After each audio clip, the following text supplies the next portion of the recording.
Kira-kira 100 tahun yang lalu, uang atau money itu belum dipuja seperti saat ini. Uang belum didewakan seperti sekarang. Atau dengan kalimat lain, uang itu baru 100 tahun dipuja bagaikan dewa. Kalau emas, ya memang iya dari dulu memang dipuja sebagai simbol kemakmuran dan alat tukar terpercaya. Kembali ke uang. Uang itu hanya greasing the transaction, atau uang itu hanya pelumas transaksi. Uang itu hanya pelancar pertukaran. Itu adalah istilah 100 tahun yang lalu, yaitu sebelum Great Depression tahun 1931. Setelah Great Depression tahun 1931, muncullah teori ekonomi baru. Teori ekonomi dari Milton Friedman, Friedrich Hayek, Ludwig von Mises. Kemudian dikatakan bahwa sejak tahun 1931 ke sana ke belakang adalah teori Adam Smith sudah mati. Jadi teori Adam Smith mati. Kemudian sejak Perang Dunia Kedua usai, zaman ekonom penggagas Bretton Woods Conference, John Maynard Keynes berkuasa. Ini adalah zaman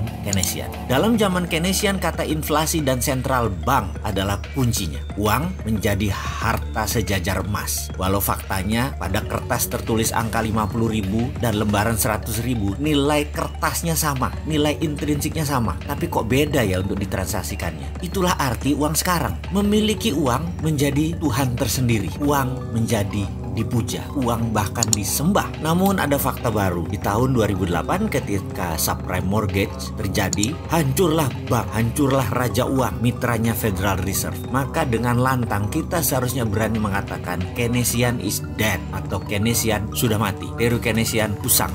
Teori neolips sudah nggak bisa jalan lagi di era digital ekonomi saat ini. Maka sejak tahun 2009, dunia mulai berontak. Banyak anak muda yang tidak percaya IMF, tidak percaya World Bank, terutama anak muda dan non-pemerintahan ya. Mereka mulai rebel. Kelompok ini dikenal dengan filosofi ekonomi baru, yaitu mereka memiliki nama dengan julukan baru, Modern Economy Theory. Pencetusnya adalah Warren Mosler, Bill Mitchell, Stephanie Kelton, Randall Wray, dan bapak dari itu semua adalah Michael Hudson. Bahkan ada yang menyebutkan teori sekarang ini setelah Keynesian mati adalah zamannya Hudsonian. Namun kita tahu virus ilmu lama Keynesian neolips membekas dalam kepala generasi di atas kita, bahkan di sebagian generasi kita, dan agak sedikit mencemarkan ke generasi baru. Namun ada generasi yang steril, yaitu generasi milenial. Generasi milenial sudah tidak percaya Keynesian. Dia mulai mengadopsi teori dari Hudsonian, yaitu Modern Economy Theory. Tapi sayang, pejabat negara masih Keynesian semua, jadi belum bisa diterapkan Modern Economy Theory tersebut yang berbasis project. Pejabat dengan Keynesian cirinya gampang. Kalau nggak ada uang, mereka cari utangan. Dan dalam Modern Economy Theory, kata hutang itu hilang dalam kamus mereka. Kata hutang itu hilang dalam kamus anak-anak milenial. Yang ada hanya sovereign wealth fund, printing money, project creation, digital banking, consolidated bottom of pyramid, dan